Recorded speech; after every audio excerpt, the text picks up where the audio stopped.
Bueno, me toca la última charla, estaréis todos muy agotados. No solo por Adán, sencillamente, ya es viernes, ya son las ganas de irse a casa y eso. Esta charla va a ser un montón, una colección de imágenes. La idea es que, bueno, yo tengo que mostraros lo que es más cuántico dentro de lo que hacemos hoy en día. Adán ya ha dado un perfil bastante interesante de la teoría que usamos. Yo no voy a hablar de matemáticas, os voy a hablar un poco de cómo usamos la mecánica cuántica en el laboratorio para construir cosas, ¿no? Os voy a saltar la presentación de mí mismo porque ya lo ha hecho muy bien Daniel y voy a resumir un poquito lo que contaba ayer Gonzalo sobre la primera revolución cuántica, donde partíamos de una visión de que la mecánica cuántica inicialmente se crea para describir lo muy pequeño, aunque luego al final terminamos describiendo cosas bastante interesantes como grandes materiales. La mecánica cuántica la usamos en esta primera etapa para aprender cómo funciona la materia y para describir fenómenos muy sencillos, pues por ejemplo la emisión de luz. Un material como un LED, podemos describir cómo se genera a partir de un electrón que tiene un exceso de energía, un fotón, y ese fotón crea una cascada como la que mostraba Gonzalo ayer y tenemos un LED, un láser. O de forma similar, la existencia o no de portadores de carga en un material nos permite, mediante un pequeño voltaje, controlar una corriente por otro cable a través de un material semiconductor, creando lo que conocemos como el transistor. Y con estas ideas, con el transistor y con el LED o dispositivos similares, creamos dispositivos muy sofisticados como los microchips o los láseres y buscamos aplicaciones que realmente tienen un impacto que, como decía Gonzalo y luego repitió Adán, en realidad define nuestra economía. Esta transparencia es bastante vieja, pero una idea del impacto que tiene la existencia de estas tecnologías en todos los sectores de lo que hacemos hoy en día en el sector productivo. Internet, telecomunicaciones, corte, manipulado de materiales, manufactura, transporte, de todo, ¿vale? O sea, ya había una pregunta muy interesante ayer y es ¿qué tiene que ver en realidad la cuántica con todo esto? ¿Vale? Porque tenemos una descripción cuántica de por qué funcionan, pero ¿en qué momento desaparece la cuántica? Porque lo que ocurre es que, vale, hemos descrito cómo funciona un transistor o un LED, pero los estamos usando como objetos clásicos. El transistor, en el fondo, es un conmutador, un relé, y a principios del siglo la gente construía ordenadores con estos dispositivos electromecánicos. Y el láser es una lámpara o un objeto para cortar. O sea, en realidad sustituye tecnologías más primitivas, las hace más eficientes, pero las manipulamos clásicamente. La forma en la que trabajamos con estos objetos, aunque los construimos sobre la mecánica cuántica, es una descripción puramente clásica.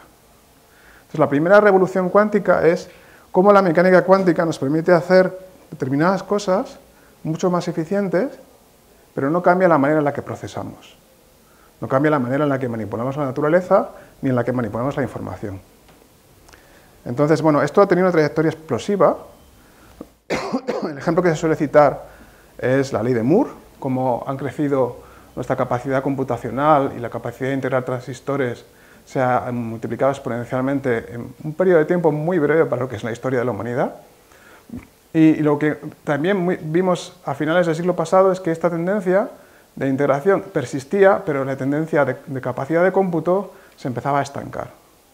Por dificultades técnicas, porque estos procesadores que tenemos hoy en día, como los de este portátil, aunque tienen cada vez más microchips, no pueden ser más rápidos porque se calientan y disipan energía. En paralelo a todo esto, hemos tenido una explosión en la cantidad de información que podemos no solo manipular, sino también recoger. Estamos rodeados de sensores, dispositivos muy pequeños, la electrónica nos circunda por todos lados y generamos muchísima información que tenemos que procesar.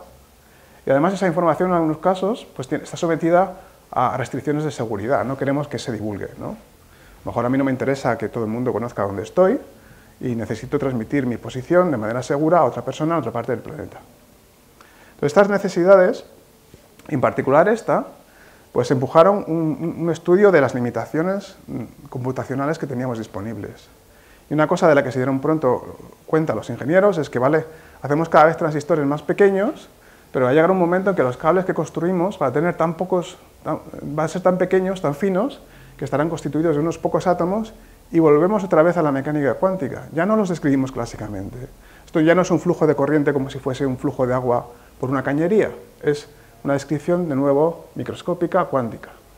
Y, por ejemplo, una cosa que ocurre cuando uno hace cables tan pequeños y tan próximos es que la corriente que entra por un cable puede tunelear al otro cable. Y en algún punto de aquí en medio, esta corriente, si todo fuese perfecto y estuviésemos a una temperatura muy baja, estaría en una superposición en dos cables posibles. Bueno, esto es básicamente lo que me contaron a mí para motivar que hiciera la tesis y luego el postdoc, pero es una historia que se ha repetido y no es nueva. Ya en los años 80, gente como Feynman se preguntaba pues, cuáles son los límites físicos de la computación.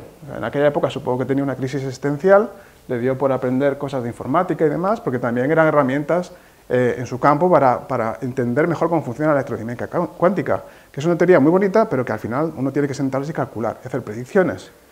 Y bueno, Feynman lo que vio, o empezó a razonar, como otros físicos de aquella época, es que hay limitaciones en la manera en la que diseñamos nuestros ordenadores, y en algún momento la física nos va a decir qué podemos hacer con ellos, qué información podemos procesar, y en particular, cómo podemos estudiar o simular la mecánica cuántica con ellos. Como ha dicho Adán, la mecánica cuántica se construye sobre sistemas muy complejos, y Feynman se dio cuenta muy rápido de que si él quería simular problemas tan complejos como, yo qué sé, partículas flotando por el espacio e interactuando entre sí, los ordenadores con los que tenía acceso no iban a ser capaces de reproducir la complejidad exponencial de la teoría que describe ese sistema. Y planteó de una manera muy atrevida la idea, un Gedanken Experiment, en el cual, en lugar de hacer ordenadores cada vez más potentes para simular esos problemas matemáticos cada vez más difíciles, era construir experimentos donde controlamos perfectamente una máquina que es cuántica, que reproduce lo que queremos estudiar. En su caso, pues la física de partículas. Esta idea es simultánea con otras ideas que había por la época de buscar otras formas de calcular, la computación reversible, que se vio que se podía hacer con sistemas cuánticos, Permioff en aquella época. Y muy poco después hubo otros investigadores que sugirieron cosas mucho más atrevidas. Entonces, uno de los trabajos realmente que empuja a este campo es este de Bennett y Brassard, que en el año 84 propusieron, bueno, no lo voy a explicar ahora mismo, lo repetiré después, que mediante la mecánica cuántica era posible, en un experimento relativamente sencillo, generar una información que sería un conjunto de bits aleatorios en dos puntos del laboratorio, generarlos con una garantía de aleatoriedad y con una garantía también de seguridad que la proporciona la mecánica cuántica. Luego veremos un poquito en qué consiste, pero es en el fondo lo que ha explicado Adán antes. Entonces, esta idea de que de repente la mecánica cuántica puede hacer una tarea es bastante revolucionaria. O sea, ya no es solamente que la mecánica cuántica describe la materia, nos proporciona una tarea de alguna manera relacionada con procesado o generación de información. Y simultáneamente, bueno, en pocos años después, encontramos a David Deutsch, que más allá de esa tarea anecdótica que mencionábamos antes, introduce la noción de una máquina de Turing cuántica. La máquina de Turing es un constructo matemático que describe una máquina, un computador, un paradigma de computación que le sirve a los matemáticos y a los investigadores de ciencias de la computación para describir cómo se calcula con bits y demás. Para describir una máquina universal de cálculo. Bueno, pues David Deutsch lo que hace es generaliza esa noción para crear una imagen de una máquina, un ordenador cuántico, una máquina de Turing cuántica, que ya no procesa ceros y unos, sino que procesa estados cuánticos. Y los manipula y empezamos a ver en sus artículos pues lo que ahora usamos, por ejemplo, para describir los circuitos cuánticos que describen algoritmos que construiríamos para ejecutarlos en esa máquina, en ese ordenador cuántico. Entonces tenemos dos ideas muy revolucionarias, pero que si queréis son un poquito adelantadas para su época. ¿Vale? Realmente se veían como conjeturas, como ideas que describen, pues eso, cosas demasiado abstractas para ser llevadas al laboratorio. Lo que pasa es que luego, muy poco después, aparece este caballero y revoluciona un poco la situación, porque la máquina que había diseñado David Deutsch, Peter Shor, demuestra que puede resolver un problema que es extremadamente duro, que es el problema de factorizar grandes números. Entonces se coge todas las herramientas que se habían ido discutiendo por aquellos años y construye el algoritmo cuántico más conocido, que es el algoritmo de Peter Shor, el algoritmo de Shor, de factorización, que combina pues, bueno, una serie de operaciones bastante complicadas, pero que al final son realizables en esa máquina abstracta y que nos permite, dado un número arbitrariamente grande si tenemos suficientes qubits, encontrar los factores primos. Y lo hace con una complejidad que es exponencialmente más pequeña de los algoritmos que tenemos disponibles para máquinas convencionales. Entonces, pues, ¿esto qué impacto tiene? Bueno, tiene impacto de que ya no es que la mecánica cuántica pueda realizar tareas, es que puede hacer una tarea extremadamente útil, porque factorizar números grandes es la tarea necesaria para romper claves, como las claves RSA que estamos usando para comunicarnos hoy en día. Ha salido en los últimos días un vídeo en YouTube muy chulo, en el canal de Veritasium. Yo creo que es la explicación más bonita y más sencilla del algoritmo de Shor. Así, si los veis, está en YouTube, desde hace unos días, yo creo que podéis entender cómo funciona el algoritmo. Explica el algoritmo de Shor y explica incluso un algoritmo de criptografía postcuántica que surgió no hace mucho. Entonces, este interés transforma la computación y la información cuántica de una construcción teórica a una construcción con una aplicación militar. Y desde el punto de vista histórico es una revolución, porque de repente el interés por estas ideas crece exponencialmente y empieza a haber dinero para ello. Pero bueno, si dejamos eso aparte, la otra cosa que ocurre es que muy poco después, este caballero, Arthur Eckert, da una charla seminal en un congreso muy conocido del campo, me parece que fue el ICAP, un congreso donde está un montón de científicos excelentes de muchas áreas de la ciencia, de la física cuántica, en particular estos dos, Ignacio Cirac y Peter Soller, y otros investigadores se quedan prendados por la descripción que hace Arthur Eckert de lo que se está construyendo teóricamente, la teoría de la información cuántica en sus inicios. Pero claro, lo que él explica son constructos matemáticos. No existía una manera de llevar eso al laboratorio. Entonces, muchos de estos físicos que estaban presentes en esa charla se vieron muy inspirados, se fueron a trabajar, porque algunos de ellos ya estaban trabajando con experimentos de mecánica cuántica. En particular, Ignacio Cirac y Peter Soller estaban trabajando en experimentos, describiendo teóricamente experimentos que realizaba Rainer Blatt y otros experimentales con trampas de iones, átomos atrapados en cámaras de vacío por unos electrodos, están ahí en el vacío, y esos átomos los tenemos ahí disponibles para hacer lo que queramos con ellos. Y ellos estaban haciendo la teoría de estos experimentos y vieron que con esos experimentos podían implementar las ideas que David Deutsch, Peter Shor y demás habían ido desarrollando. Este paper, junto con otros contemporáneos, son los que realmente abren la computación cuántica como un campo que ya no es matemático, es un campo de implementación, de experimentación.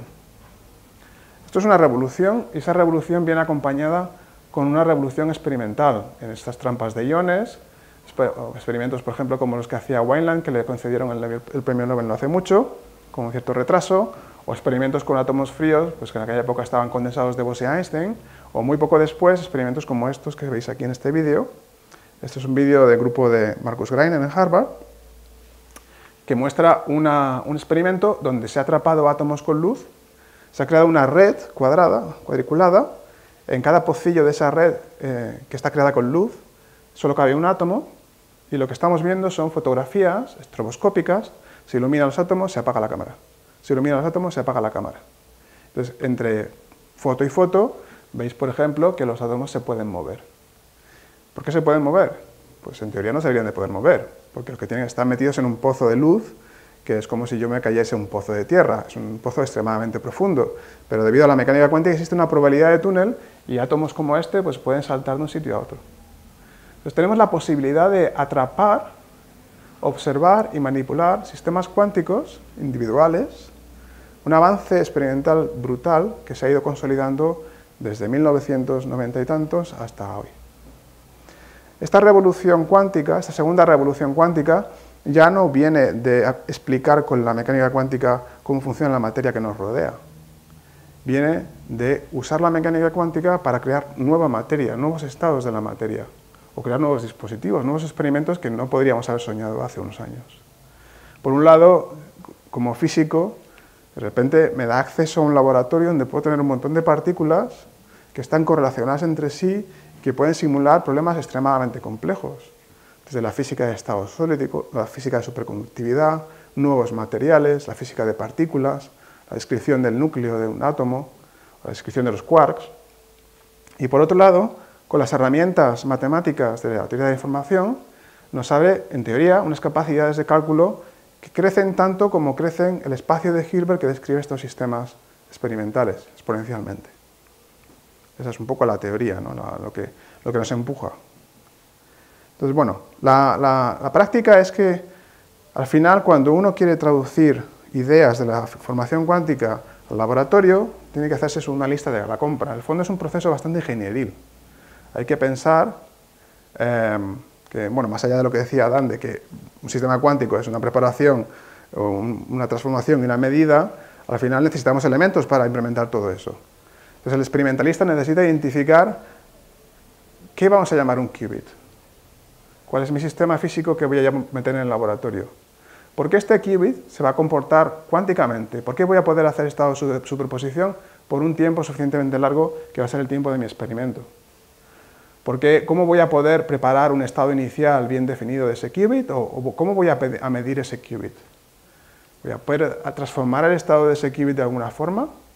¿Voy a poder hacer que qubits interactúen entre sí o puedo hacer computaciones arbitrariamente escalables con ellos? Bueno, pues estas ideas, en el fondo, vienen resumidas en un artículo de Di Vincenzo, que lo que hizo fue recoger el sentir de todas las propuestas experimentales de la época, y es lo que se llama la lista de Di Vincenzo, es una lista de todo lo que hay que conseguir en el laboratorio, y bueno, en principio, para hacer cosas interesantes de cuántica nos podíamos quedar con estas, ¿vale? Tener unos cuantos qubits que aguantan, que pueden sobrevivir un tiempo, y con el que podemos hacer medidas y experimentos un poco grandes, ¿no? Entonces creo que ayer, bueno, se preguntaba un poco por dónde encontramos estos sistemas cuánticos, porque toda la primera revolución cuántica, la cuántica está enmascarada. ¿Dónde encuentro yo la mecánica cuántica en la naturaleza? Y la cosa es que no es tan difícil de encontrar. Ya estamos rodeados de sistemas que son potencialmente cuánticos.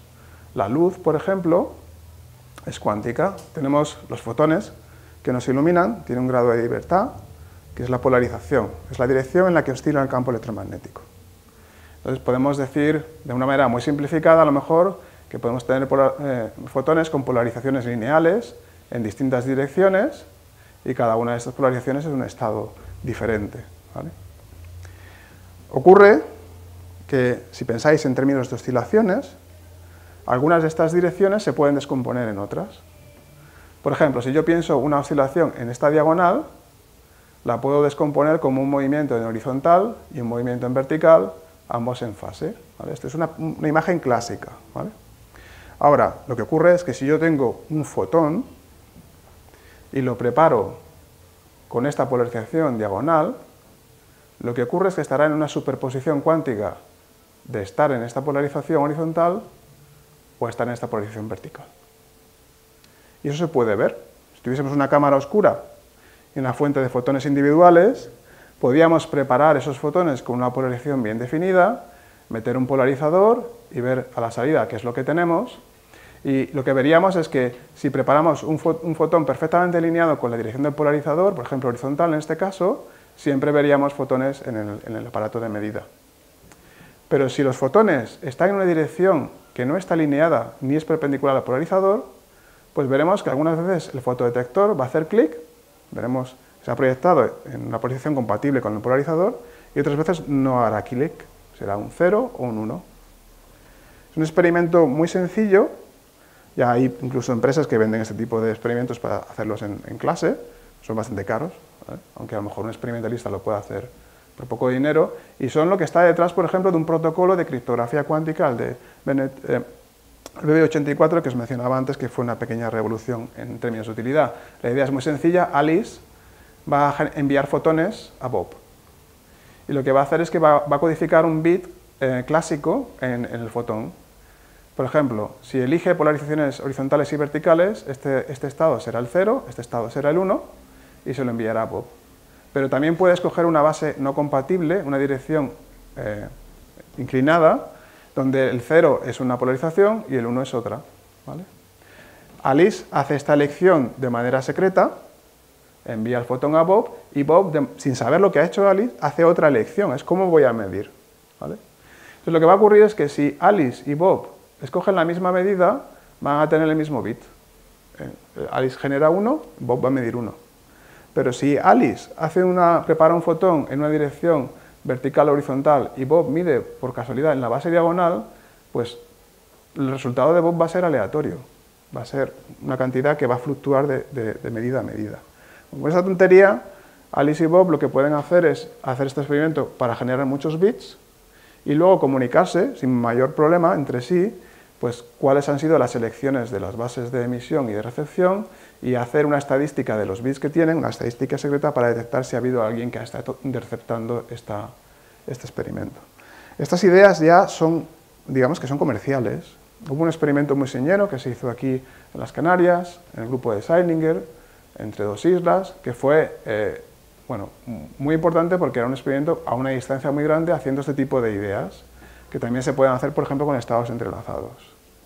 Pero lo hagamos con el protocolo que lo hagamos cuánticamente, ya son tecnologías que tienen un interés muy importante, porque se pueden hacer en espacio y se pueden hacer sobre líneas de comunicación ópticas, que son ahora mismo las que los estados quieren utilizar, porque si antes se usaban radios, comunicaciones por radio, que todo el mundo puede escuchar, que no son seguras, ahora la preferencia es pues eso, tener satélites que se comunican entre sí ópticamente o que se comunican con la Tierra pues con líneas de comunicación óptica, y con estas mismas tecnologías que ya se van a poner a los satélites, pues uno puede decidir poner ahí encima además líneas de comunicación segura con criptografía cuántica. Eso es una inversión que está haciendo Europa, aunque hay otros países como China que van un poquito por delante, y en el CSIC lo que estamos intentando es miniaturizar estos dispositivos para que tengan una aplicación más transversal a todo tipo de objetos. Pero si lo pensáis un poco, lo que os acabo de contar, en el fondo, es una aplicación clásica. Lo que hacemos es generar una ristra de números, ceros y unos, que comparten dos fuentes de emisión y de recepción.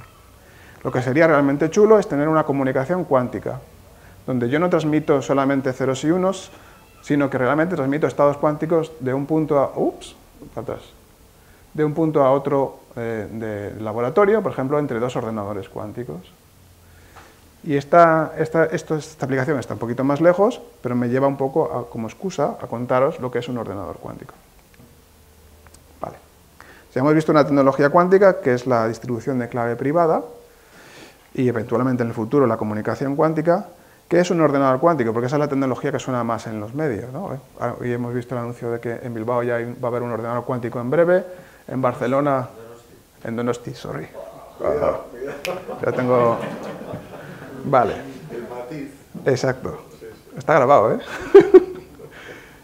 En Barcelona habrá otro pronto y en Galicia también. Y en otras partes del planeta, por ejemplo, IBM tiene decenas de ordenadores cuánticos que pone a servicio de todo el mundo, que pague por ello, y algunas cuentas públicas. Pues vamos a ver cómo funciona un ordenador cuántico, que no es muy difícil de entender, ¿vale? Y a mí me gusta explicarlo con esta foto de la Universidad de California, Santa Bárbara. Es uno de los últimos experimentos de John Martínez que se hicieron públicos así con imagen, porque podemos identificar todos los componentes de un ordenador cuántico ahí mismo, ¿vale? ¿Qué es lo que tenemos? Tenemos qubits, y el qubit en este ordenador es un objeto macroscópico, es una pastilla superconductora que si me la ponéis delante del ojo la puedo ver, ¿vale?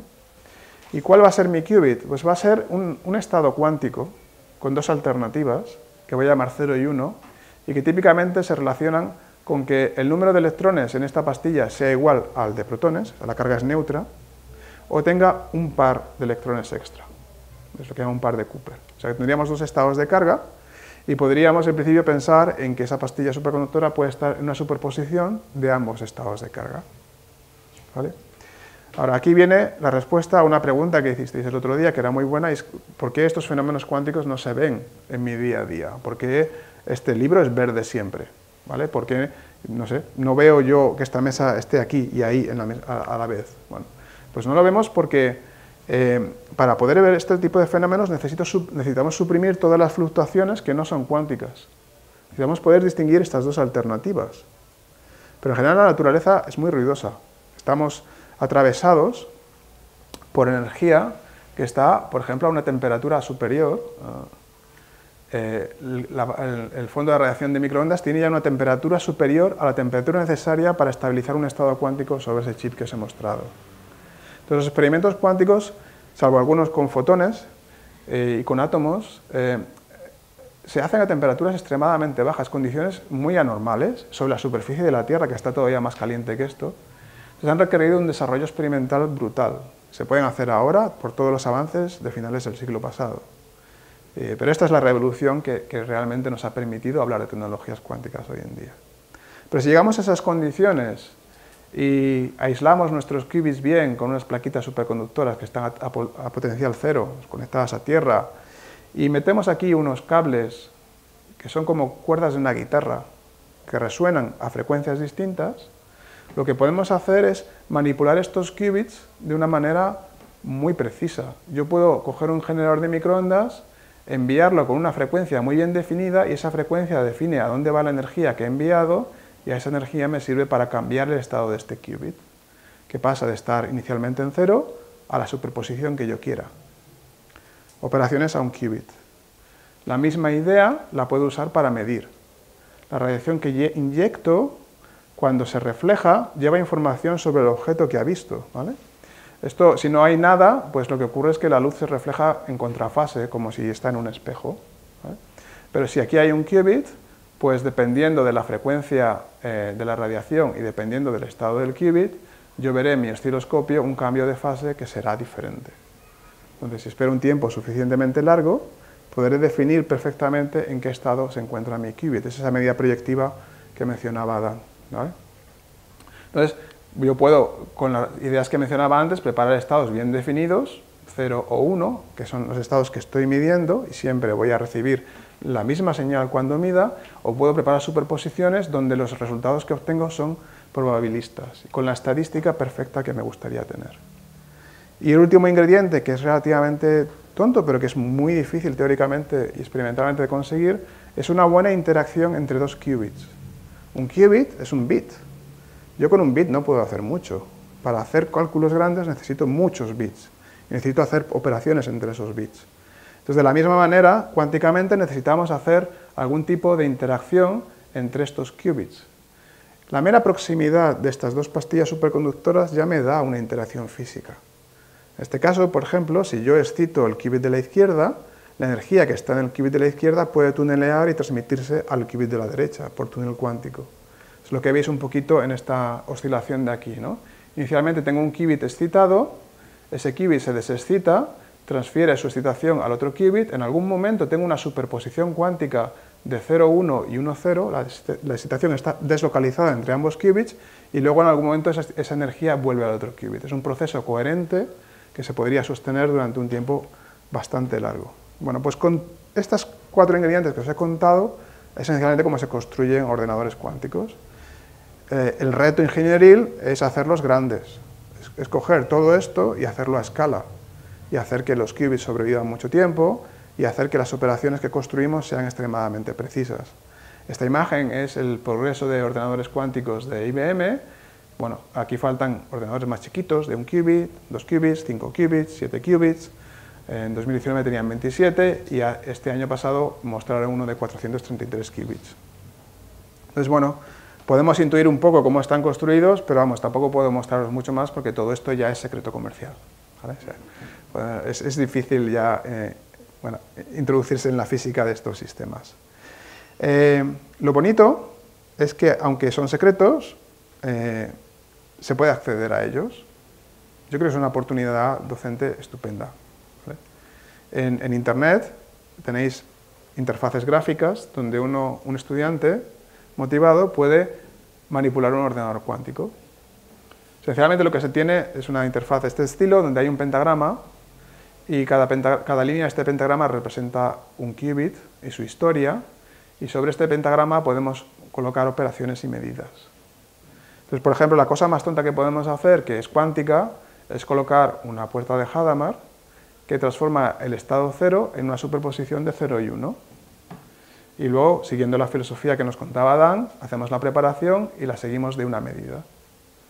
Entonces, este experimento es muy sencillo, es muy parecido al que os contaba con el fotón. Nos queda una superposición, voy a medirlo, lo ejecuto y la página web me devuelve el resultado. Y lo que ha hecho es, pues eso, ha hecho 1024 medidas y le ha salido que el 49% de las medidas ha dado 1 y el otro 51% ha dado 0. Y los otros qubits pues estaban todos a 0. Entonces tengo una superposición cuántica. Ahora, con la misma interfaz, puedo hacer lo mismo sobre todos los qubits. ¿Y qué es lo que ocurre?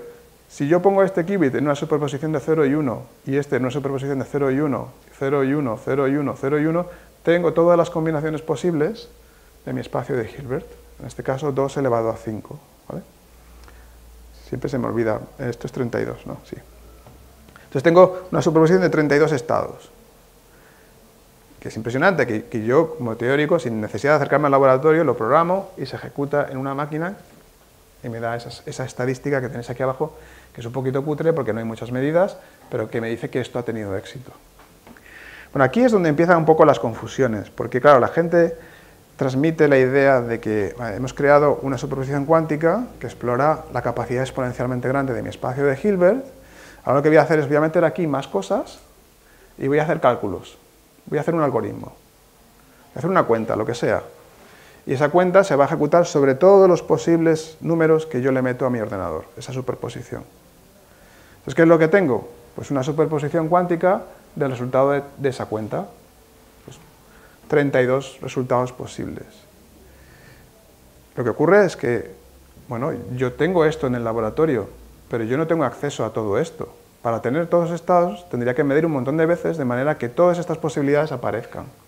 Entonces, reconstruir este estado es exponencialmente difícil. Entonces, tener una superposición sin más, aunque es cierto que en realidad nos permite explorar un espacio de Hilbert de manera muy elegante, muy rápida, con muy pocos recursos, lo puede hacer un chip bastante cutre, en realidad no tiene mucha utilidad. La utilidad es si yo consigo concentrar la probabilidad en algún punto que sea la respuesta a un problema útil. ¿Vale? Y aquí es la idea, es que necesito un algoritmo que interrogue esta función de onda. Y esa interrogación es lo difícil. ¿Quién viene con este algoritmo? Bueno, pues Shor tuvo una idea muy feliz para hacer el algoritmo de factorización. Tenemos un par de algoritmos más, pero es realmente lo difícil. Aquí, por ejemplo, yo he hecho un algoritmo cuántico que me busca los estados en los que los qubits son todos iguales. Y encuentra dos alternativas, 1, 1, 1, 1, 0, 0, 0, 0. Y bueno, eso es bueno porque yo cuando mido voy a tener siempre una de las dos soluciones a mi problema matemático. Entonces, en el fondo, esta yo creo que es la analogía correcta. La computación cuántica, sí, es cierto, tiene acceso a un recurso exponencialmente grande. Pero lo que es difícil es extraer algo útil de ese recurso. Y ahí es donde la computación cuántica y los algoritmos juegan un papel. Entonces, ¿para qué sirve un ordenador cuántico? Bueno, esa pregunta ya estaba resuelta por Peter Shor. Sirve para enseñarnos que se pueden hacer cosas que no podíamos hacer antes. Matemáticamente nos abre nuevas clases de computación. Ahora un nuevo modelo de computación que es súper divertido para los matemáticos e ingenieros de las ciencias de la computación, porque nos dice que podemos hacer cosas que antes no eran factibles. Nos introducen nuevos problemas que son más difíciles de lo que podíamos haber encontrado anteriormente. Entonces, esto es lo que motiva, por ejemplo, el tema de la criptografía cuántica. Al introducir nuevos algoritmos, nuevas formas de calcular, hemos encontrado una manera en la que potencialmente podemos romper un problema que nos parecía muy difícil antes. Y eso, pues, motiva una búsqueda de aplicaciones. Luego, respecto de los ordenadores cuánticos, pues hay un montón de problemas que podemos hacer. Esta es una tabla un poco exhaustiva, depende un poco de cómo de bueno sea nuestro ordenador, qué podemos hacer con él, si solamente podemos guardar qubits, si podemos muestrear estados cuánticos, si podemos hacer operaciones de búsqueda o simular un material, pues hay distintas cosas que se pueden hacer, pero bueno, por daros una idea, la primera cuestión interesante es que los ordenadores cuánticos son máquinas probabilistas. ¿Vale? Esta es una imagen, a mí me gusta mucho porque veis claramente la diferencia entre la foto de la izquierda y la foto de la derecha, ¿no? Aquí se aprecia el ojo humano, el cerebro humano es muy bueno encontrando patrones, y se aprecia una serie de rayas verticales que surgen al crear estos bits con un generador de números pseudoaleatorio. Esto es un ordenador, ha puesto a correr a alguien y ha generado una cadena de bits. En principio pensábamos que eran aleatorios, pero los pinta este artista en una foto y encuentra que hay un patrón. No hay tal aleatoriedad en este generador. En cambio, se coge un experimento con un solo qubit, hace esa medida y encuentra esta imagen completamente ruidosa que es más aleatoria. Entonces, bueno, aparte de tener buenos generadores de números aleatorios, en realidad lo que nos está diciendo es que los ordenadores cuánticos son buenas máquinas para modelar incertidumbre. Hay muchos problemas donde podemos codificar grandes distribuciones de probabilidad tanto en la física como en el mundo clásico, análisis de riesgo, finanzas u otro tipo de problemas, ingeniería, y tener esa posibilidad de modelizar la incertidumbre y hacer preguntas a esas distribuciones de probabilidad de manera muy eficiente es una aplicación muy útil. Otra aplicación que se menciona mucho, aunque está un poquito cuestionada, es la optimización. Aquí la idea es aprovechar esa exploración de un número de posibilidades exponencialmente grande en el ordenador cuántico para que esa exploración nos diga la mejor configuración para un problema. Por ejemplo, si yo quiero repartir una serie de paquetes, tengo una función que es el tiempo que gasto en repartir esos paquetes. Y eso va a depender de en qué orden vaya a los distintos puntos de reparto. Es una función matemática, se puede definir muy bien. La idea es cómo puedo yo con un ordenador cuántico explorar el espacio de soluciones y encontrar una solución. Eso requiere buscar un algoritmo y hay distintas propuestas y ciertos indicios de que se podría hacer algunas cosas eficientemente, aunque no está muy claro cómo de eficientemente. A mí la que más me gusta es la aplicación en la ciencia. El ordenador cuántico es una máquina cuántica. Y cuando yo empecé a hacer el postdoc, la razón por la que pensábamos en construirlos no era para resolver problemas de finanzas, era porque nos permitía estudiar problemas complicados de la física. En la química, bueno, yo no sé mucho de química, pero sí de sistemas de estado sólido o problemas de física teórica muy complicados, que son problemas cuánticos que tienen un mapeo a veces no muy natural, pero que se pueden traducir a ordenadores cuánticos. La pregunta es cómo podemos aprovechar el ordenador cuántico en ese contexto. Y hay muchas otras aplicaciones. Y si vais por internet hay mucho ruido y es difícil discernir el grano de la paja, pero bueno, más o menos la visión es que hay una ruta, hay una hoja de ruta. Sabemos ya cuál es nuestra lista de compra, sabemos qué tenemos que mejorar y empresas como IBM pues empiezan a hacer planes a medio plazo, pero tenemos que tener en cuenta que hay una frontera y es que meter más qubits no nos arregla nada. Si los qubits mantienen la información por un periodo de tiempo muy limitado, no podemos hacer grandes cálculos. Necesitamos corregir los errores que ocurren en el ordenador cuántico y mejorar nuestra librería de algoritmos que tenemos para buscar aplicaciones de ellos, ¿vale? Entonces, hay gente que le gusta mostrar esta foto para describir el estado de la computación cuántica actual. Y aparte del hecho de que más o menos es el tamaño de los ordenadores cuánticos de hoy en día, ocupan habitaciones enteras, a mí no me gusta esta imagen. Yo creo que la imagen más correcta es esta, ¿vale? ¿Por qué? Porque la foto que os he mostrado yo del ordenador cuántico es como esto.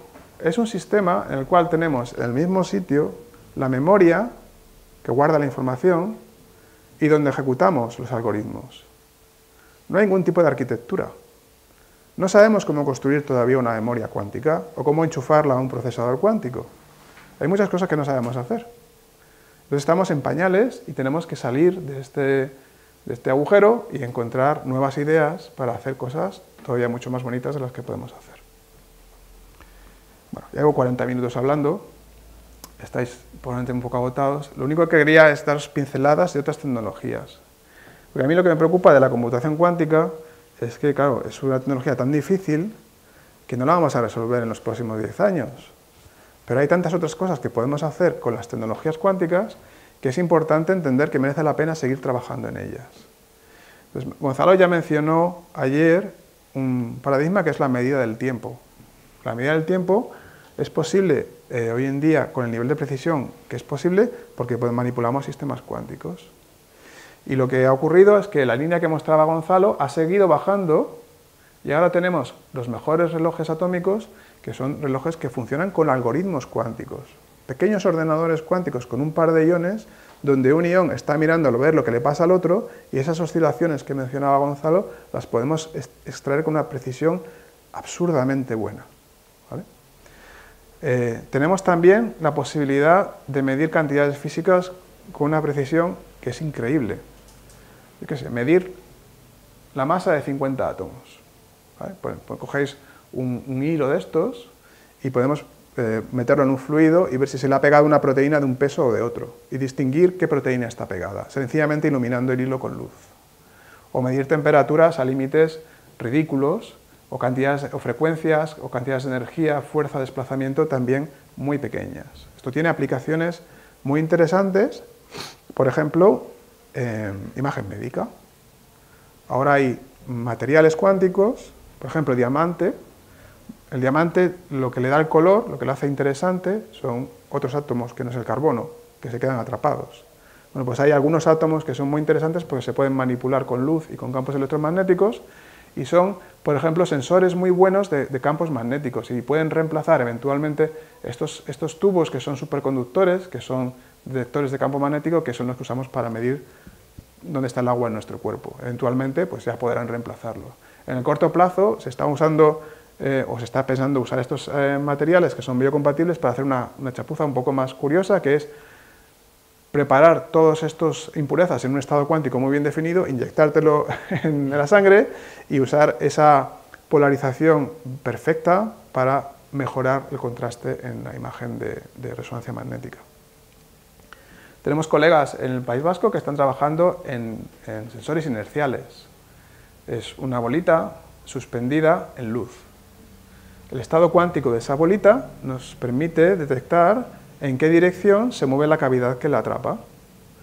La precisión de estas medidas es tan grande que un submarino podría ir desde el polo norte al polo sur sin consultar un GPS y con un error de navegación inferior a 1 metro. Entonces, tiene una bueno, volvemos otra vez a las fuentes de dinero, tiene mucho interés desde el punto de vista militar, pero también es cierto que describe un tipo de sensores que son relativamente económicos, que eventualmente nos rodearán, que serán muy eficientes energéticamente y que son una auténtica revolución. Y por último, la otra cosa que ocurre es que, bueno, a veces se presenta la computación cuántica de una manera muy blanco y negro, ¿no? Tenemos los ordenadores cuánticos, que son la liebre que nos va a resolver todos los problemas, y nuestros ordenadores convencionales, como este portátil, la cosa que se quedará obsoleta dentro de 5 años. ¿Vale? Bueno, sabemos que el mundo no es así, ¿vale? Nada es así. No hay una dicotomía tan grande, no, los ordenadores cuánticos no podrán hacer todo, pero también es cierto que hay otra cosa, y es que cuando aprendemos cómo funciona un ordenador cuántico, también mejoramos en nuestro conocimiento de cómo funciona la computación que estábamos haciendo. Y hay muchos científicos de ciencias de la computación que están aprendiendo a resolver problemas de manera innovadora, sencillamente viendo cómo queríamos resolverlos con un ordenador cuántico. Y algoritmos que se pensaban que eran rompedores en ordenadores cuánticos, se ha demostrado que no, que sencillamente es que las soluciones clásicas que teníamos eran un poquito patatas, no era lo mejor que podíamos hacer. Esta inspiración cuántica es una de las líneas más interesantes de la computación cuántica aplicada al ámbito de las matemáticas y ciencias de la computación, y en el CSIC pues hicimos la capa un ensayo y montamos una spin-off, que es lo que estamos ahora trabajando con algunos estudiantes. Bueno, voy a cerrar, a contaros 4 transparencias de dónde vengo. Yo soy el CSIC, el Consejo Superior de Investigaciones Científicas. Es una cosa tan grande que a veces es difícil que la gente sepa qué es, ¿vale? Muchas veces dice el Centro Superior de Investigaciones Científicas. Es un sitio que estará en Madrid, en algún sitio, porque si todo está en Madrid, pues no. Es cierto que la sede está en Madrid, la sede es muy conocida, pero no por la ciencia que hacemos, desgraciadamente, es porque fue la sede de la Casa de Papel. Tenemos turistas todos los días haciendo fotos. Pero lo que es cierto es que se hace muy buena ciencia en general con los recursos que tenemos, y tenemos una plataforma de tecnologías cuánticas que es una agrupación de 30 y tantos grupos de investigación en 19 centros con empresas y universidades asociadas, por ejemplo la Universidad de Sevilla, donde hacemos formación, hacemos computación cuántica, comunicación cuántica y todo tipo de cosas. Y bueno, si alguno quiere curiosear, esa es nuestra página web y ahí vamos anunciando actividades de vez en cuando. Y me gusta cerrar con esta imagen porque es cierta. La computación cuántica que hacemos ahora nos habría parecido absolutamente irreal hace años. Cuando yo empecé mi postdoc en 2001, la gente no creía que pudiésemos tener 5 qubits en el laboratorio. Decían que eso era absurdo. La mecánica cuántica se romperá cuando tengas 3 o 4, porque no puede ser. Y ahora estamos haciendo mecánica cuántica con chips que yo puedo coger en mi mano, que puedo ver con el ojo, que no son microscópicos, donde tenemos estados de superposición en cosas que son realmente grandes. Entonces, bueno, es una trayectoria sorprendente y lo que esperamos es que sea más sorprendente en los años que vienen. Y muchas gracias.